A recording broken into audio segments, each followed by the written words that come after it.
જી હર્ષિતભાઈ, ઘણા સમયથી આ વિસ્તારમાં પાણીની સમસ્યા હતી, જે ટૂંક સમયમાં જ હલ થઈ ગઈ છે, શું કહેશો? આ કામ પાછલા બોર્ડમાં અમે અને અમારા સાથી કાઉન્સિલર દ્વારા વારંવાર રજૂઆત કર્યા બાદ મંજૂર થયેલું હતું.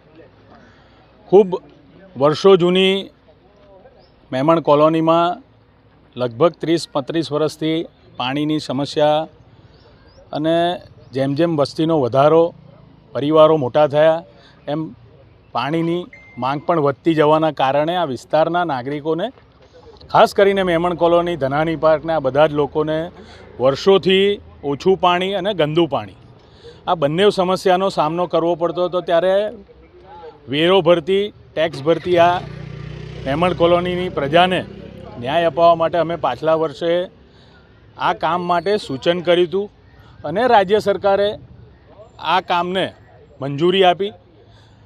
અમે આ પ્રસંગે સ્વર્ણિમની જે આ ગ્રાન્ટ મંજૂર થઈ છે, સરકારને પણ આભાર માનીએ છીએ કે સરકારે આ વિસ્તારના નાગરિકો, ટેક્સ ભરતા, પાણીનો વેરો ભરતા નાગરિકો વિશે વિચાર્યું છે. ત્યારે આવનાર દિવસમાં આ તમામ લોકોને ગંદા પાણીથી રાહત મળશે અને ચોખ્ખું પાણી પીવાનું પ્રેશરથી મળે એ પ્રમાણે આજે 42 લાખના ખર્ચે આ કામનું આજે અમે શરૂઆત કરાવડાવી છે.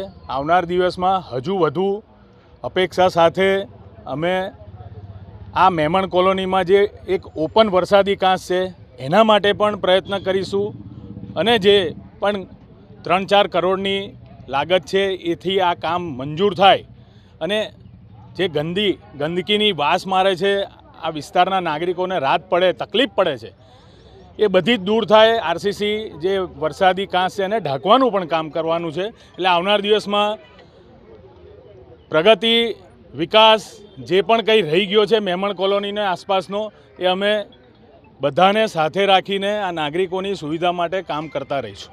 આવનાર દિવસોમાં ચોમાસું આવવાનું છે, કેટલા સમયમાં કામગીરી પૂર્ણ થશે?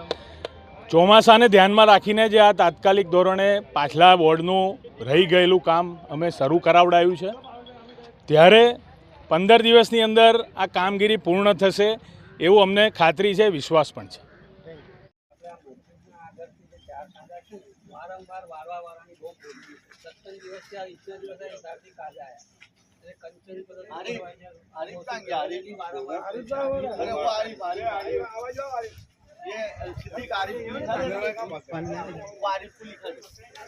अरे ये साफ सफाई वाला जरा निकले ना, आओ एरिया में। नहीं ये क्या कहता है वहाँ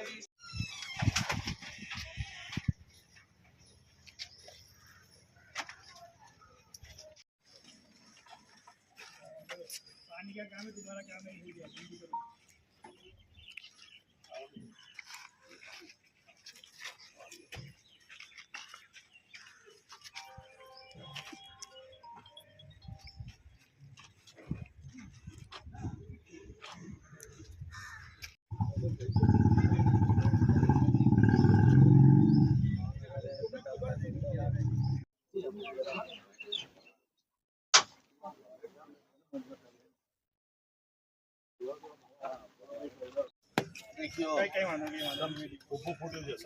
आपो साहब नहीं जुबेरभाई का जुबेरभाई का साल मदद पानी पूरी शुरू करिए।